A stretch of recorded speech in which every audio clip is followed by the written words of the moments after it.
Posey, you want to be our recorder? I would do it, but I have to leave at 5 for That leaves you, another meeting. that leaves you, Michael. I'm okay. Okay, great. Okay, so let's first just take a moment to just review, if you have the document either in paper, or we can also just review it here on the screen. This is concerning with workplace culture. And the first is, we heard some feedback around contract specifications lack specific goals for those historically left out. Specify the requirements ODOT will utilize to meet its commitment. The second comment was, COAC members have experience implementing large contracts and are aware or is aware Oregon is predominantly white. Specify the approach that is going to build trust in the community and state, and measures of success. Moreover, specify actions ODOT is taking to result in agency cultural change. Action steps that focus on attainment, non-aspirational goals, and in writing. So that's a pretty combined one there.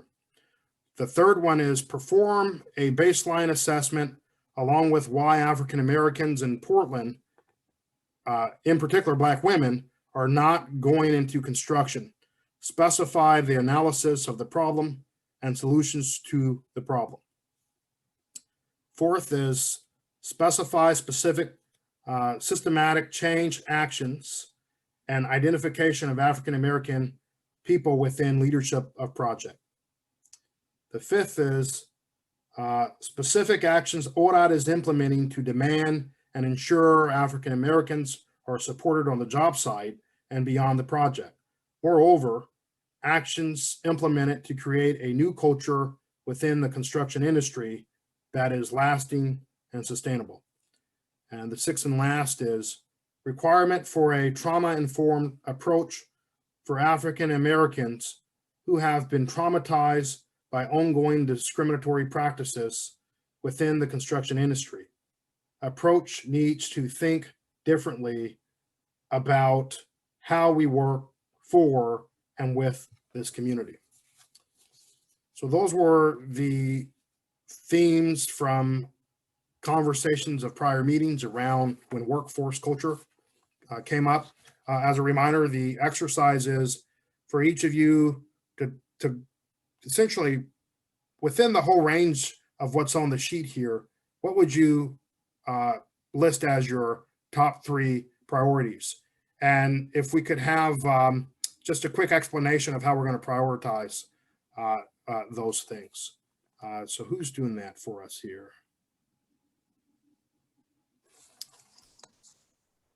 I think you're muted.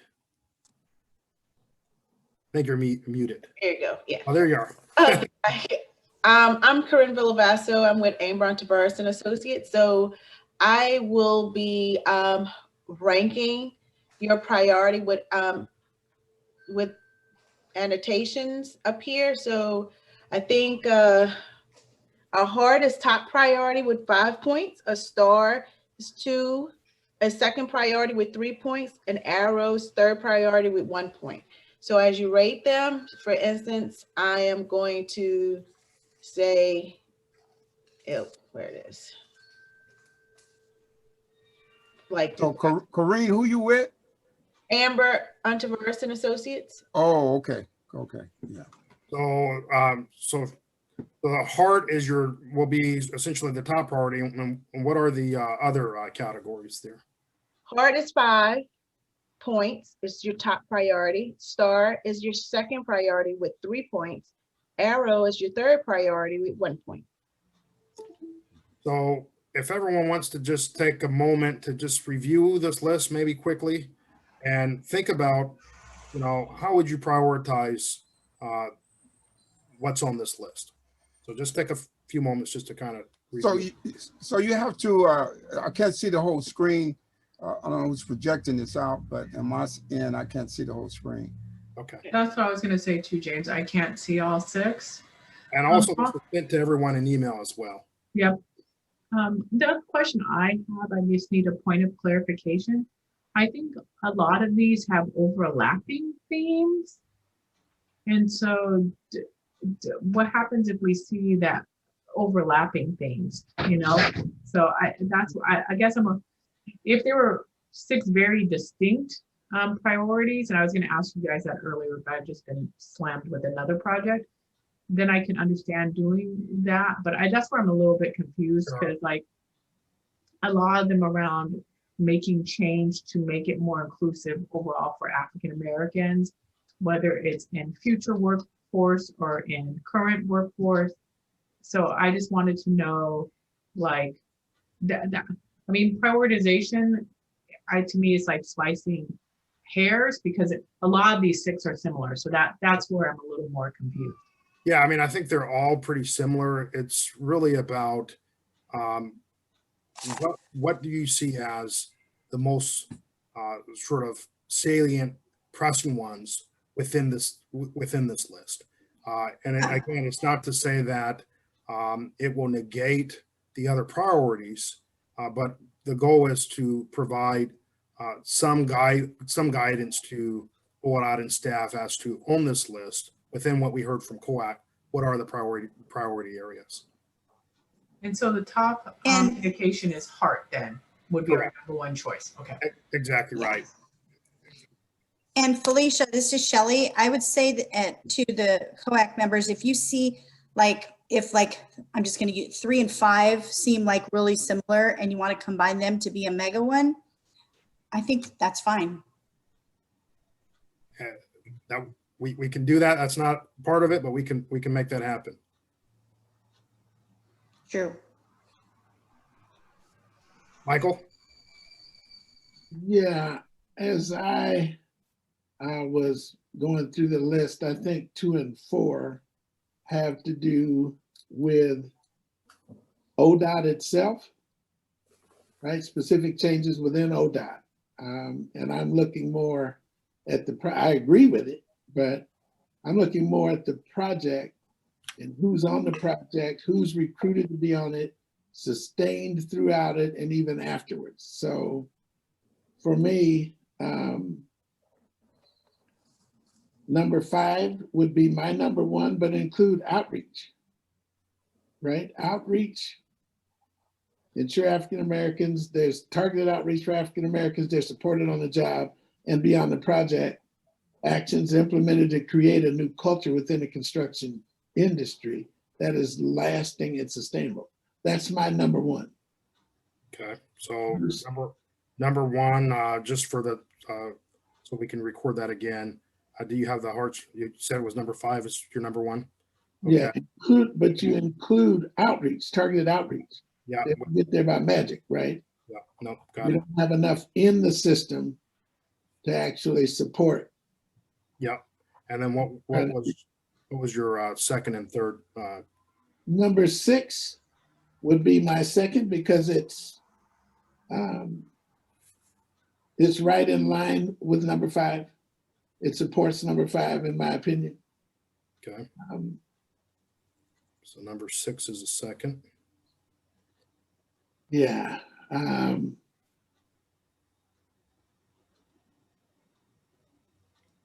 still trying to figure out number 3. I'll get back to you on it. Okay.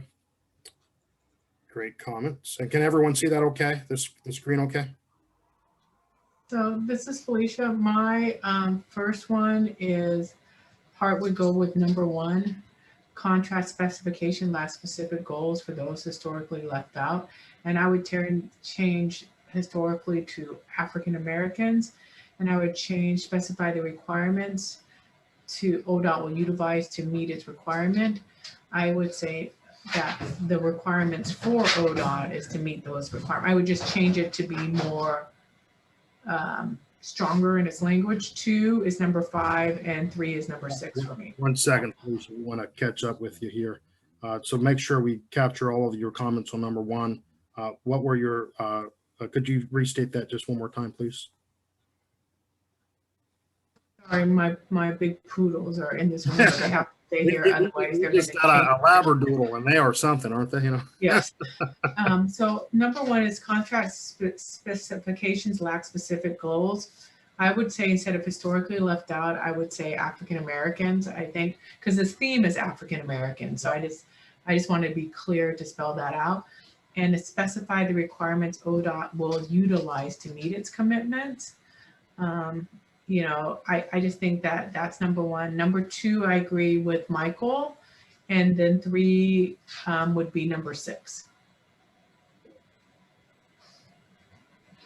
Were you able to capture all of those? Okay.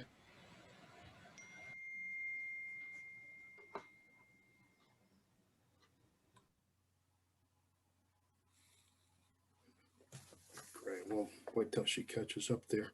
It's a lot. We're trying this in real time today, so. I think I have it. Okay. We'll work on this last part of this number one. Yeah. I'll type it in. Michael and Felicia, are your priorities and comments captured up there as you indicated?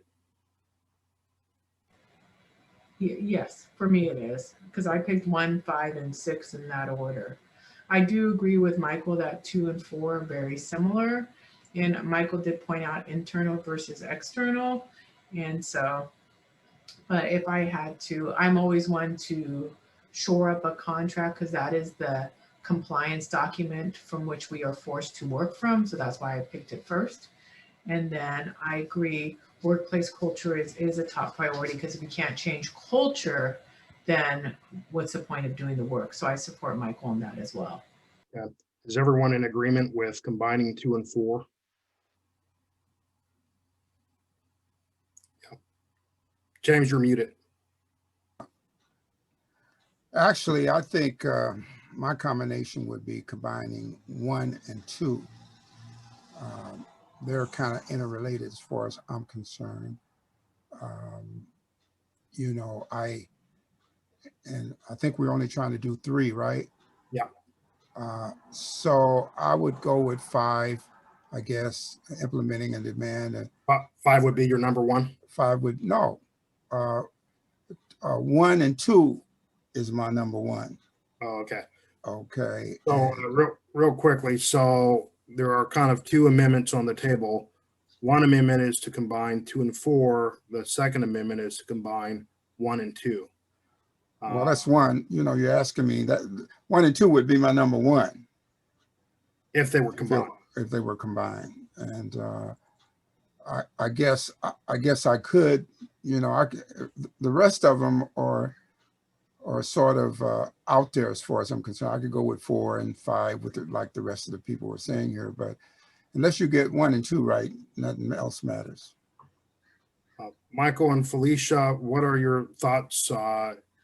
Does that satisfy your desire to combine 2 and 4 by combining 1 and 2?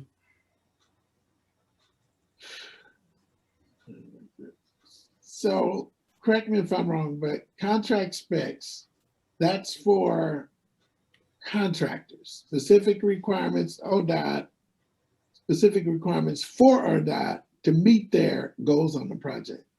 Correct. That to me, I mean, if you take out that first sentence, which I think is common knowledge, and simply talk about specifying the approach that's going to build trust in the community, state, and measures of success, that makes perfect sense. The rest of it has to do with internal ODOT. I'm looking at the work site, who's on the work site, who the staff is that's with the construction firm. So ODOT is who they are. And my focus is on the workforce that's going to be out in the field and in the office, managing the field and the culture. And to back what Michael was saying, I think both what James and Michael were saying is one is, I'll put it more in this term, one is the funder and one is the people that receive the funds or are working on the project. I think one is culture and people and the other is purse strings and accountability. So I see where James is coming from. If the overall funder isn't online with making the changes they need, it's hard to move forward with the project. Michael is saying if we don't make those changes on the sites of the companies receiving the funding from ODOT, then the change isn't happening. So I think we can do both of those things simultaneously. So that's my 2 cents. Mhm. I would contribute to that changing ODOT, who's not going to be hiring new folks for this project, except consultants, would be a heavier lift, not one that isn't admirable, but a heavier lift than changing the face of and the culture of the work site itself by hiring journey level workers, superintendents, foremen that look like the people in the neighborhood they're working in. That's just my narrow sort of tunnel vision view of what's happening here. But I'm okay with, we just need to narrow it down to 3, right? Yeah. I mean, again, it's based on each of your priority areas of 3. James, I saw your hand raised there. Yeah, I'm thinking about systemic change, not for this one project, for the long term. You know, we've episodically done this for years, trying to monkey around with employees and so on and et cetera. But the cultural change and the systematic institutional racism that exists in this system has actually, it's just like spitting in the wind if you do this without trying to put some emphasis on making sure structural changes are made within the culture of ODOT.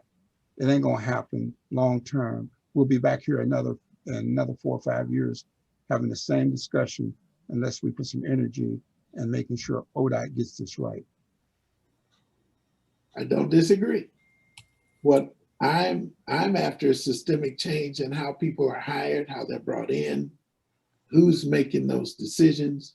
So I think, like Felicia said, there's just 2 different buckets, but the same goal for me. Systemic change in the workforce, who's doing the hiring, who's doing the retention, changing the culture on the work sites. James is after change the culture at ODOT, which, yeah, I'm in complete agreement with. So how do we get to where we need to be? How much time we have left? 16, 15 minutes. 15 minutes? Well, I suggest we go with what we got and get into the discussion of why we're doing what we're doing. Has everyone listed their top 3? I want to make sure we have all of that captured. Some of the nuance, and we're capturing notes in terms of the distinction and what would make sort of those your priority areas. We'll try to come back and refine this language, but we're capturing sort of your general sense there. And it is true that there's a distinction between some of these. In some ways, there aren't huge distinctions as well. It's the general thematics we're really wanting to get from you, because they're all of these on this list is incredibly important. It's a matter of sort of, how do you develop a work program that has some level of focus. So has everyone put their top 3 on the list? I've got 1 to go. Okay. Am I the last one? No, you and James both have check marks still to make. Okay.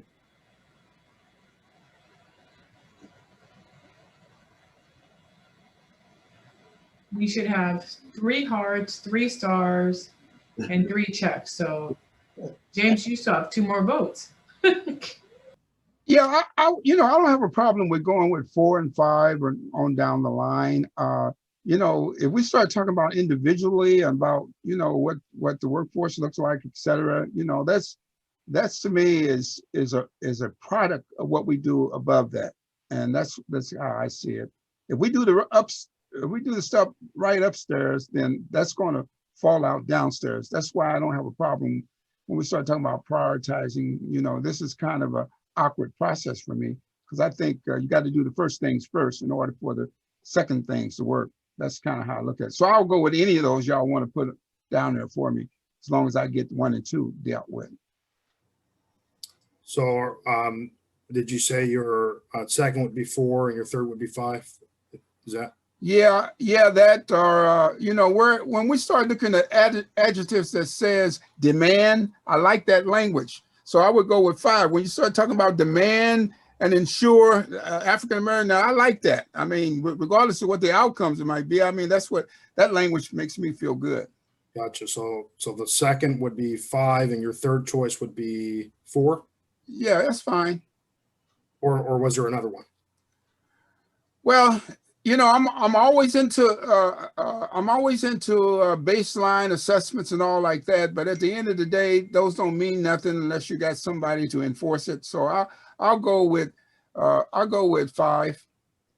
Okay. Just for the sake of argument. 4, you mean? Yeah, whatever. What y'all do what you gotta do. Big argument. So I'm torn about number 2 because I agree with part of it, but not the whole thing for my purposes. So I'm gonna put a check mark on number 4 because that's as close to what I'm after that I can get. For the sake of our argument, James. And what about your second choice, which is a star? 4 and 5, you got me already. Oh, did we? Okay. Okay. No, 3. 5 and 6. I was 5 and 6. Yep. And I hadn't picked a third. Yep. Okay. So Great. three members, right? It's 3 votes apiece. So that's 1, 2, 3, 4, 5, 6, 7, 8, 9. So we have them all. I just have a question for Felicia for clarity. When you said the requirements of ODOT will utilize to meet its commitment, utilize, can you help me fill in the blank here? You're on pause. I mean, you're on mute. The requirements of ODOT, well, I wouldn't even say utilize, will, because I'm trying to make more forceful language because I'm thinking about what James is saying. Will require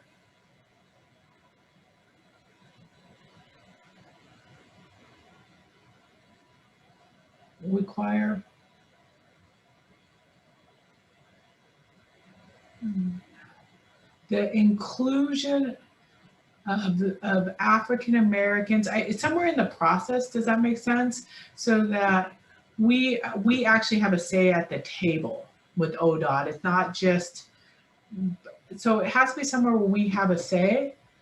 The requirements of ODOT will, because I'm thinking about my work with Reimagine Oregon, where we're really looking at police change. It's really not about, it's what James is talking about, is how do we get the work of ODOT to include African Americans who are left out of the process to be actual decision makers. Instead of being told what's going to happen, we are actually part of the decision making. How is that part of the actual requirements? And I can't think of the language at the end of the day, but that's what I'm trying to get to, Corinne, is not to make sure it's not that African Americans are told what to do, but African Americans are part of the actual decision making, which is a very nuanced. When working with government, what generally happens is that the historically underrepresented communities, not just including us, but others, are told, here are your options, here's what we're going to do, versus allowing them to be part of the options that are the actual options process. So we want to go one step above to really make those changes, because if they're actually part of the decision-making body, like the true decision-making body, then real change can happen. If they're not part of the decision-making body, then it's more show than substance. Because that's where the transformation in the institutional change can really happen. And Michael has something as well. Michael? You're on mute. You're on mute, Michael. I go on mute so you don't hear me making noises. So as I continue to look at this, I think number 3 goes with number 5, because you have to, you can't do this work without having done a baseline assessment of why women, Black men are not going into the industry and staying. So if I combine those two, that would be my perfect analysis of number. It would just be, that would be a whole statement for me instead of picking pieces out of others. You perform the assessment, you figure out why they're not coming, why they're not being outreached to, why they're not coming in, and when they get in, why they're not staying. And then the specific actions that ODOT's going to take to implement and ensure they're supported. That's, to me, a package. So here's an example, and I don't know how to put it into words. Every year, a government entity always shows me their numbers of how many minority women-owned emerging small businesses are on a contract, right? And we go and they're really proud because it's like 20% or 30%. But when you drill down, it's always the same groups that are left out. I don't see any Black people in leadership. I don't see any, I don't really, the numbers skew in the easiest areas to meet that goal. And so what I'm trying to do is, how do we take that goal to really, or those requirements to really serve the communities that are actually left out on every single time? And so because we have those in the contracts, but people are still being left out pretty regularly. James? Well, I'd like to get into the structural reasons what we need to do and why we're doing what we're doing. And can I talk a little bit about why I'm selecting what I've selected on that thing? Does that make any sense at this point? Yeah. Yes. Huh? Does it make any sense? If you'll notice, nobody in ODOT or close to ODOT even understands why they have a DBE program.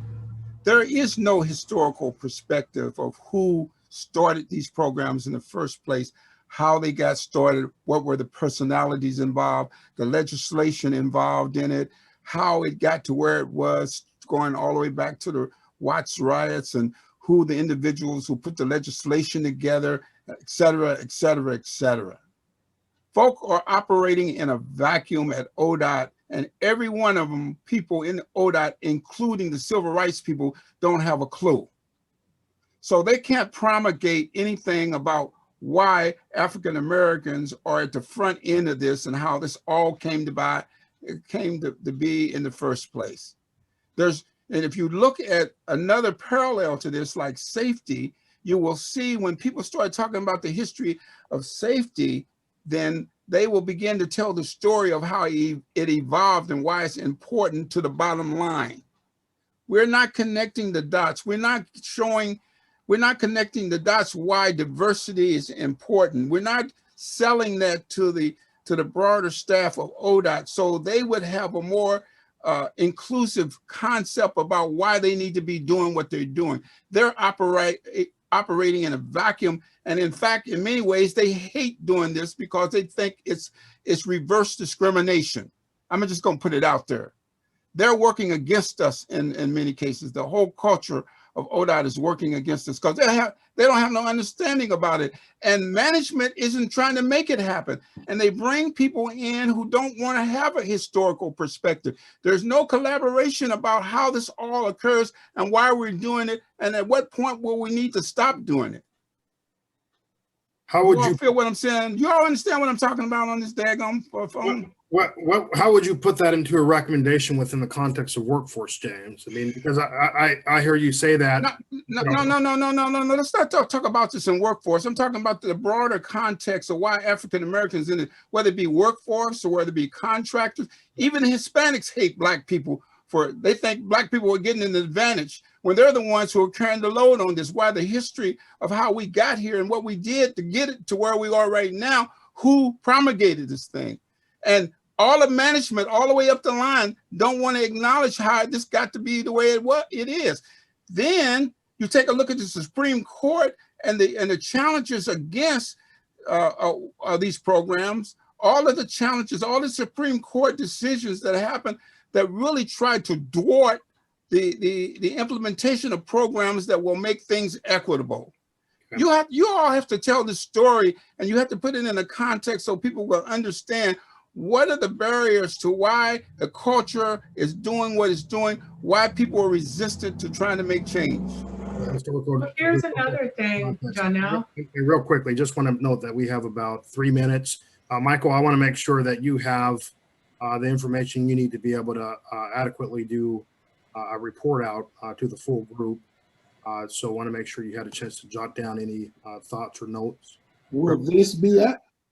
Because I wasn't writing notes down. Okay. So here's one theme that, because I have to leave. We can make sure we bring it up. Okay. Go ahead, Felicia. Because I have to leave to my next meeting. I do apologize. It's budget season for everybody. But I think what I'm really hearing a theme is around discriminatory intent. And I want to really emphasize that because I think that in this polarizing time in our country, you can see it being you can really see it being weaved into policy. So around contract specifications lack an understanding of the historical or whatever discriminatory intent to leave African Americans out. Because I think it's not saying that they don't exist, but there is intent behind the discrimination, behind the policy. And if we're willing to address them and address those, I think that's where the change can be done. I mean, and I'll give clear examples, the way our judicial system is being set up right now, the way certain affirmative action policies are being dismantled in certain branches of government. You know, I just want to make sure that we acknowledge that underneath all of this, no matter if it's Black, white, Asian, whatever, the historical nature of the discriminatory intent overall against people of color and the policies that have been created in the governmental system has to be addressed. And I think that's important. And what I mean by that from an ODOT perspective is, you know, when people are talking about any policies involving people, think about when we interned Japanese people, that was a government policy. And so when you're thinking about ODOT, what are the things that in the past had discriminatory intent behind it, specifically against African Americans? Acknowledge it, address it, and change it. And that came up for me because of what James was saying.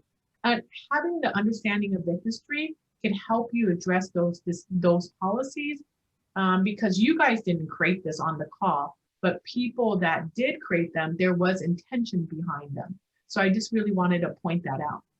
Right, appreciate that. And with that, we are about to head into our small breakout group discussions. Obviously, we could spend another hour kind of teasing this out, but we captured your comments here and we'll attempt to integrate them into another document here. So thank you all. You need to know, John, it was not enough time for us to get all our ideas and concepts out, because we spent about half the time just trying to figure out which one of the priorities. The process is messed up. You get that, don't you? There's never enough time, James. But at the end of the day, you got to have an outcome better than. And welcome back, everyone, from your small groups. We'll wait until folks are able to come back. Thanks for participating in that with us. We're attempting to integrate